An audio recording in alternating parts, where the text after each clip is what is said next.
Olá, meu querido irmão. Hoje a gente vai a uma breve reflexão acerca do Salmo 120. Este poema é o primeiro da coletânea conhecida como Cântico dos Degraus. São 15 peças que vai do Salmo 120 até o 134. E este conjunto de salmos é também conhecido como Cânticos de Romagem e Salmos de Peregrinação. Com relação à origem destes nomes, existem registros históricos afirmando que eram cânticos entoados nas subidas dos judeus das suas cidades para o Templo de Jerusalém, isso nas festas tradicionais, e também há outros registros de que eram cânticos executados nas subidas dos degraus do templo. A estrutura do Salmo 120 é um lamento angustiado, meu irmão. Uma pessoa que não é informada do seu nome enfrentava severas provações porque era acusada injustamente. Quando essa pessoa tentava se defender, no caso o salmista, as aflições só aumentavam. Era o caso daquela conhecida locução: o que eu falo é usado contra mim.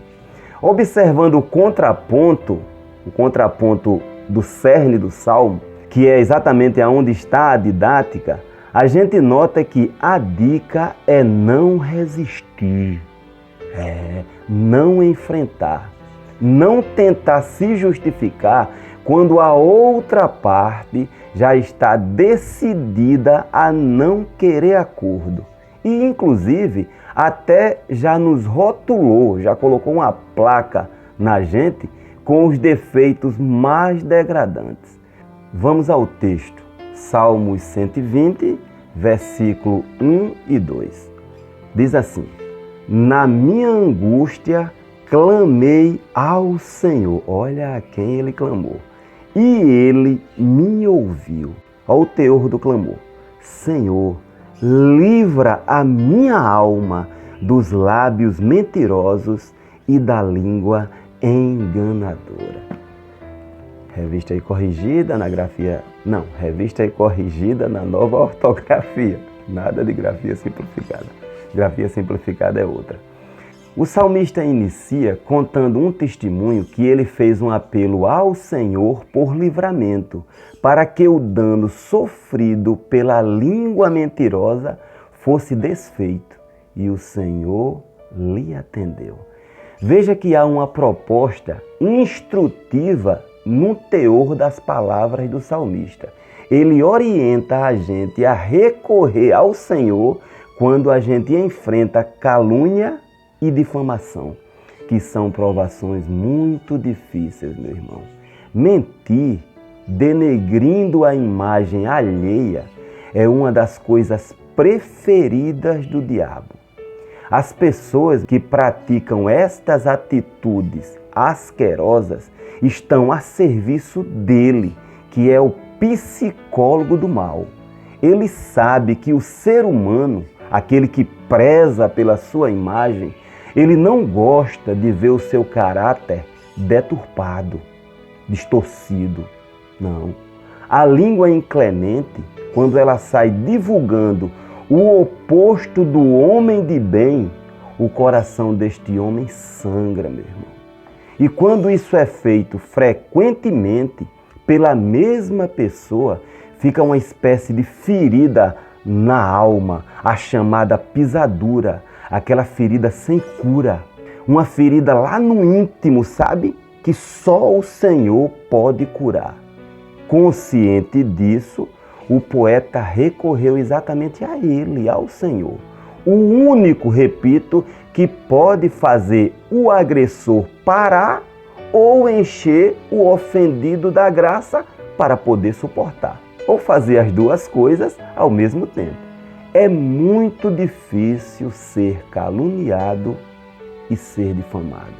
Por isso o salmista ele se escondeu, sabe, no refúgio do céu. Senhor, livra a minha alma dos lábios mentirosos e da língua enganadora. Vamos à outra parte, Salmo 120, versículo 3 e o 4, diz assim: que te dará ou que te acrescentará a língua enganadora? Flechas agudas do valente com brasas vivas de zimbro. Um alerta que o salmista dá. Isso numa tentativa amorosa, meu irmão. Ele alerta seus acusadores, tentando fazê-los recuar, dizendo que o resultado de tal semente, tal procedimento, que é o lábio mentiroso, a língua enganadora, é consciência pesada, remorso extremo. Por isso, ele fez esta analogia com as flechas do valente com brasas de zimbro. Entendeu? Isso quer dizer que a colheita de quem pratica a calúnia, a difamação e a mentira contra a imagem de outro é uma coisa certa, uma vez que o valente, aqui na analogia do salmista, ele não é ao alvo. E a madeira de zimbro que vai de encontro ao ofensor é dura, é resistente. A sua brasa é demorada. Ou seja, o lábio mentiroso terá um longo e duro sofrimento caso não caia em si. Veja que o salmista, mesmo penando, meu irmão, ele tentava livrar os seus acusadores do sofrimento. Ah, meu irmão, isso é um grito orientador do Espírito Santo para eu e você agir do mesmo jeito. Agora, há um detalhe, viu? Ciente que é impossível para a natureza humana decaída agir de forma tão nobre, aí o salmista recorreu a quem podia ofertar este recurso do perdão: Deus da compreensão, que poderia ofertar a graça, o Deus da graça. Ora, meu irmão, lutar com armas humanas só nos leva à lona, a nocaute.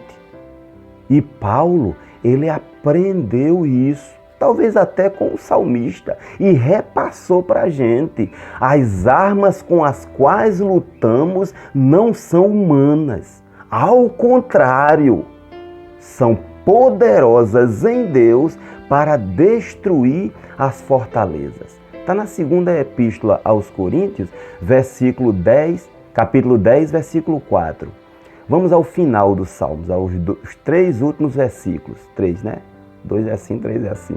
Salmo 120, versículo do 5 ao 7. Diz assim: ai de mim, que peregrino em Meseque e habito nas tendas de Quedar. A minha alma bastante tempo habitou com os que detestam a paz. Pacífico sou, mas em eu falando, já eles estão em guerra. Era uma situação muito difícil, viu? Ele estava morando em terra alheia e sendo hostilizado pelos seus anfitriões. Os judeus passaram por diversas situações assim, em ter que fugir da sua terra. A Bíblia recomenda a cuidar dos estrangeiros, pois fostes estrangeiros em terra estranha. Agora eu vou fazer uma pergunta. Essa pergunta é para eu e para você. Fazendo uma aplicação aos nossos dias. Será que os chineses que comercializam no Brasil, em Natal, nossa cidade, eles merecem desprezo por causa do coronavírus? Eles estão apenas peregrinando em Meseque. Estão buscando um lugar ao sol. E por outro lado, este salmista aqui do Salmo 120 alertou, e é um alerta contínuo, viu? A termos cuidado com as flechas agudas do valente, com o retorno, a lei do retorno, que vem com brasas vivas, fogo aceso em madeira de zimbro. A situação deste poeta bíblico não é diferente da minha nem da sua. A gente está vivendo, meu irmão, na terra como peregrinos de passagem, uma vez que a nossa pátria que tanto almejamos é celestial. Assim, por mais que a gente se esforce para viver na paz, na quietude, fatalmente enfrentaremos adversidades. Porque existem pessoas insensatas e estas sempre buscarão formas de contrariar. Era a situação do salmista. Por mais que ele procurasse viver em paz, pacífico sou.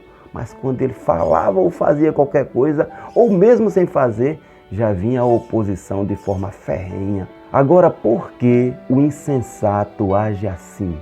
Porque ele é infeliz.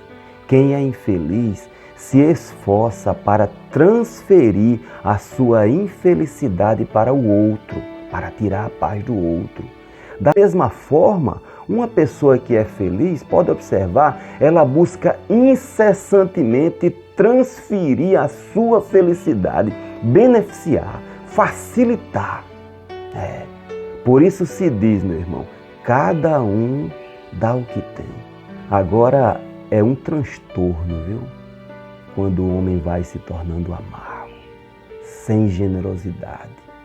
É isso que leva este tal homem, que já é insensato, a perseguir, a hostilizar, porque o seu estado de espírito é sempre hostil consigo mesmo. Por fim, meu irmão, quando o salmista diz, pacífico sou, mas em eu falando, já eles estão em guerra, ele está dando a dica. O silêncio é o melhor caminho, é a melhor resposta para o afrontador. Ora, se a fala está sendo o combustível da guerra, o silêncio, lábios cerrados, sim senhor, aguardando a providência dos céus, é a solução. É isso que o salmista está dando como próprio exemplo, transferindo para a gente. Se o convívio ele está inflamado, sem acordo, para que ficar falando, respondendo, replicando? Existem campos, meu irmão, aonde disputas só resultam em perdedores. Sim, senhor. Recapitulando a abertura do Salmo 120. Na minha angústia, clamei ao Senhor, e Ele me ouviu. Paz do Senhor para ti.